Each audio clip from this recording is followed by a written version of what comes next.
Mula sa aming 2 linggong pananatili sa Punta Caba, Allen, Northern Samar, ngayong araw ay aalis na kami at maghahanap muli ng bagong lilipatang lugar at bagong mga kapitbahay. Nakatira nga pala kami sa isang lumang jeep na kinonvert para magsilbing tirahan ng aking pamilya at ilan pa sa natitirang crew nito. Sa aming paglalakbay, ang madalas nyo lang nakikita ay ang aming paglilibot, pero ngayong ika-200 araw namin sa pagtira sa jeep, ipapakita ko naman sa inyo gaano katrabaho ang pagpapack up after naming manatili ng matagal sa isang lugar. Nabot nga pala kami ng isang maghapon para ipunin at isalansa ng aming mga gamit at inabot na ng paglubog ng araw bago pa kami tuluyang nakabiyahe. Dahil may paparating na bagyo, isa sa naging struggle namin sa araw na ito ang papugsog-ugsog ulan. Magpapack up tayo ng ating mga gamit kasi tayo ay lilipat na ng spot. Pakita lang namin sa inyo paano kami mag-pack up. As of the moment, ang makikita nyo ngayon is makalat na mga damit. Kasi naglabas si Daddy ng mga damit namin. Yung iba basa pa kasi maulan, so may bagyo. Kaya ilalagay ko na lang siguro, sasampay ko na lang. Pero ito is i-hanger ko muna yung mga t-shirt niya kasi gusto ni Daddy yung mga t-shirts niya nakahanger para hindi siya nahihirapan na hanap ng mga damit niya. So kung maririnig niyo yung makina ng jeep, na-warm up na ni Kuya Ramir. Ito ay nagsimula na akong iligpit ang mga damit na natuyo na at ipinasok ko na sa aming cabinet.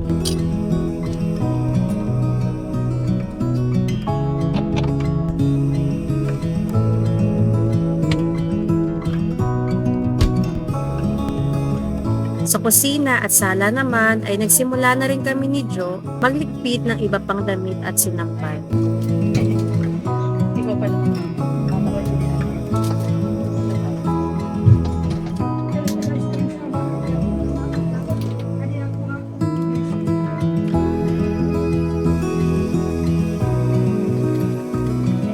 Ito mga pantulog ni Jace at ni Tico.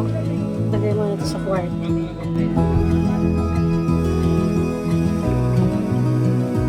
Tuwalya ng mga apo ko. So, manligo sila. Kaya, nalagyan natin. So, ang ginagawa ko ngayon, mga kalibot, hindi naman totally naglilinis, pero yung mga gamit na inilabas namin, yung mga nilabahan namin, syempre, hindi naman siya within the jeep nakasampay. Titipunin or iipunin natin yung mga gamit natin para sa ating pag-pack up is wala tayong maiwan na gamit. In the meantime, ang ginagawa natin is inaayos muna natin kung ano yung merong sa loob bago tayo magpasok ng mga gamit natin sa labas. Just to give you an insight, itong aming spot ay nandito kami for like more than 2 weeks and most of our things ay nailabas na namin. So the longer we stay, mas maraming ililigpit. Pagka parang 1 day lang o 2 days lang, hindi na kami naglalabas masyado ng gamit. Kaya since 2 weeks tayo nagstay, 2 weeks din tayo magliligpit. Charot! Ito mga labahin. Ito ko muna ha, kasi kunin natin yung lagay ng labahin. Ito yung mga damit na nasira sa paglalaba. Sa sunroofs nasira. Ito ay sinampay ni Joe. Ilipat natin sa CR.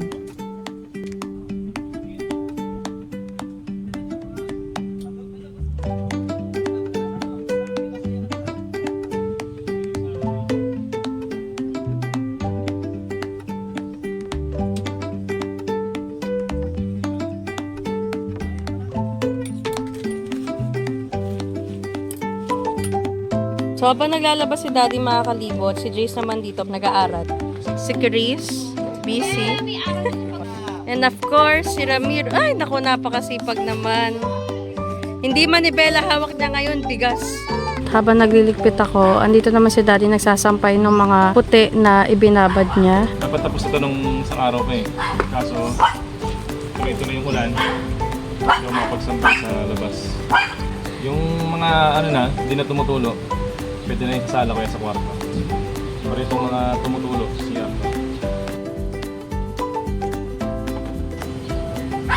This one, this is drone Nilo. Tapos, projector. Ito naman ay box ng EcoFlow.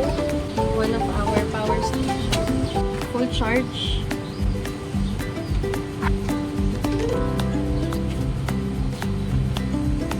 Mga kalibot, pahinga lang tayo sa gilid. Upo tayo. For our business meeting. Tukol saan itong conversation natin? Mute ka muna. Wala siyang Viber. Sa araw na ito ay may ilang mga business meetings kami nasikaso bago namin ipagpatuloy ang aming paglilipid. Natatayin ko lang po yung power station. Yan. Yan. Ayun kasi siya. Sorry po. Apo. Sa first contract that was sent, actually okay na po ako doon. And then the other one is just, a suggestion if you want a different way. Visibility po siguro. Yung pirma mo ba nun? Paano po yun? Kasi yung contract namin before, talagang signature talaga tapos ipapaskan. Pagkatapos ay pinagpatuloy ko na ang pagliligpit ng iba pang natuyo naming damit na isinampay ni Antet sa labas ng jeep habang siya ay nagpatuloy sa pag-edit ng ating vlog sa ating main channel. 48 minutes. 48 minutes ng vlog.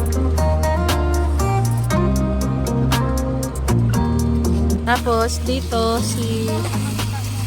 wow, nagsasayang si Kuya Ramir.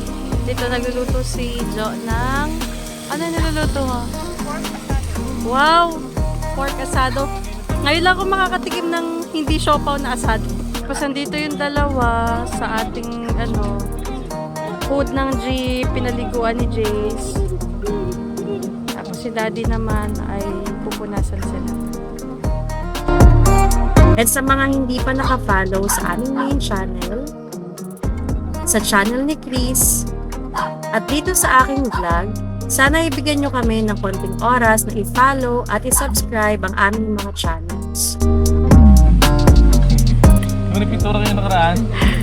Go muna, go! Go muna, go! Three.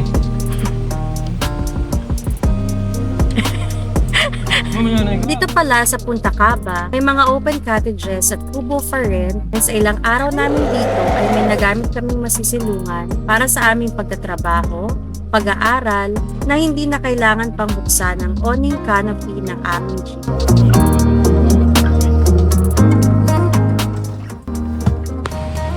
Dahil po sira ang camera natin. Dati ng videographer. Sira yung camera. Meron din kaming 4 foldable Pullman camping chairs, 1 long foldable Lifetime brand 4-seater chair, 3 foldable Lifetime brand tables at folding bed from Ace Hardware, na lahat po ay hindi sponsored. Shinare ko lang kasi baka curious kayo.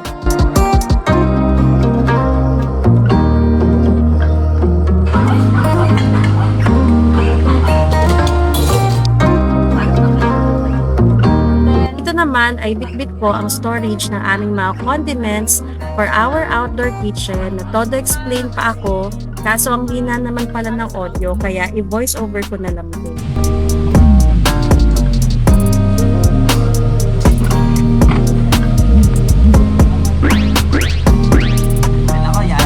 Bakol pala yun.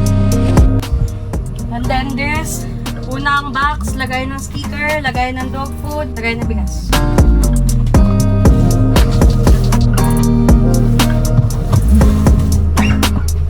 Ito, 220 natin na electric fan, meaning fan na pwedeng gamitin sa 220 volts. Usually, yan yung power voltage na ginagamit sa mga tahanan natin. Meron din pala kaming Astron brand double burner for our outdoor kitchen. Just in case you're also wondering, pero Joyang single burner naman ang kalan namin sa inside kitchen. Ito palang nililigpit namin ay X7 electric scooter ni Jace. Gusto ko sanang subukan kung kasya sa likod pero hindi pala. Sa CR pala ang storage nito kapag umaandar ang jeep at inilalabas na lang namin at nilalagay sa tent kasama ang Starlink Wi-Fi router kapag kami ay nakastop.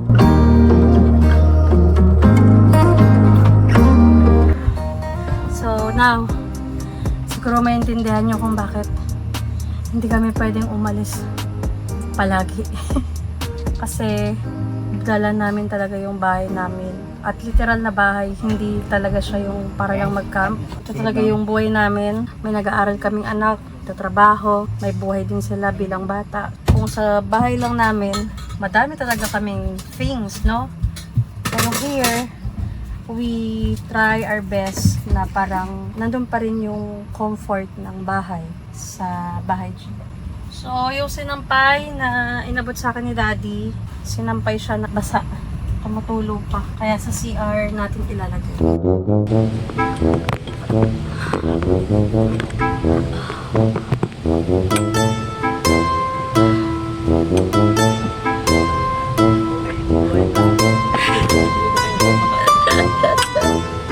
Hi, love.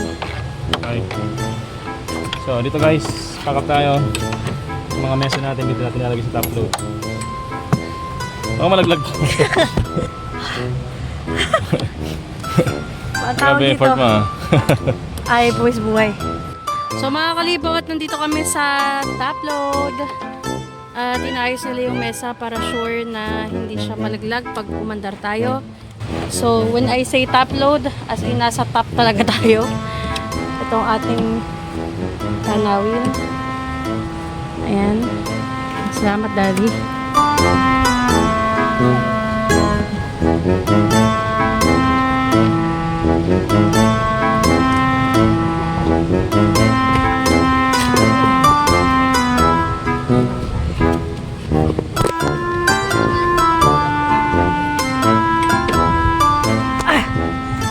Here.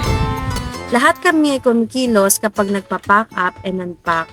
Hanggang sa pinakabata sa amin ay merong nakatokang gawain.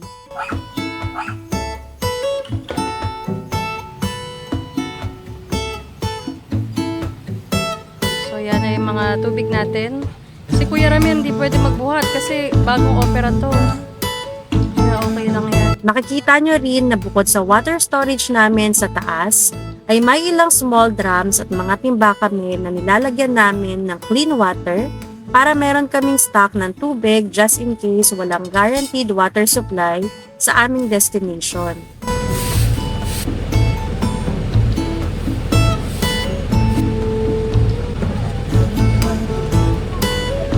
Bago gumalaw, magtanong. Dati, gagalit sila dati. Ayaw po mo ba? Upload kasi daw. 99 naman, 99 lang.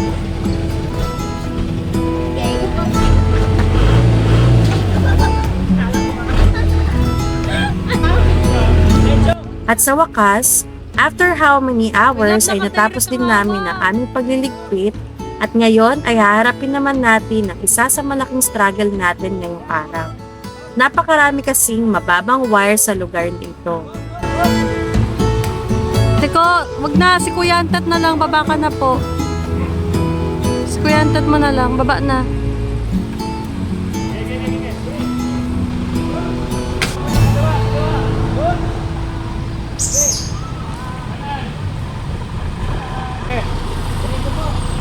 Kaya sa loob. Sa loob pala yan.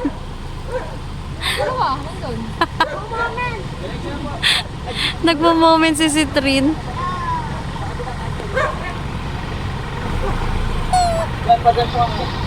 Kawawa na sa loob.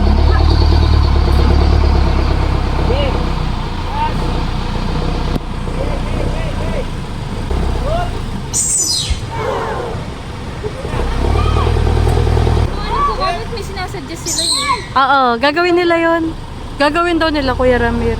Yung parang PVC pipe, tapos lalagyan daw ng tali. Slide na lang. Oo, para umi-slide yung wire. So mga kalibot, kung nakikita nyo, struggle talaga. Kasi yung ating jeep ay mataas pa yan sa 10 feet. And sa mga nagtatanong kung kaya ba ng jeep yung mga nakakarga sa kanya, yes. Ang engine nito ay 4HF1, double tire yung likod.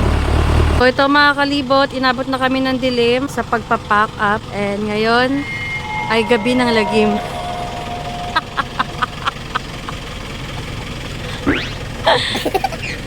Let's go! At ang nakakaloka pa rito, sa mismong site pa lang, inabot na kami ng gabi ay hindi pa rin kami nakakalabas sa sobrang baba talaga ng mga carpet. Pero don't worry, dahil kung hindi naman truck ang dala nyo ay wala kayong magiging problema rito. Nagkataon lang talaga na ang ating jeep ay more than 10 feet ang height at huwag kayong mag-alala dahil 4HF1 ang ating engine at the same time ay double tire ang gulong nito sa likod.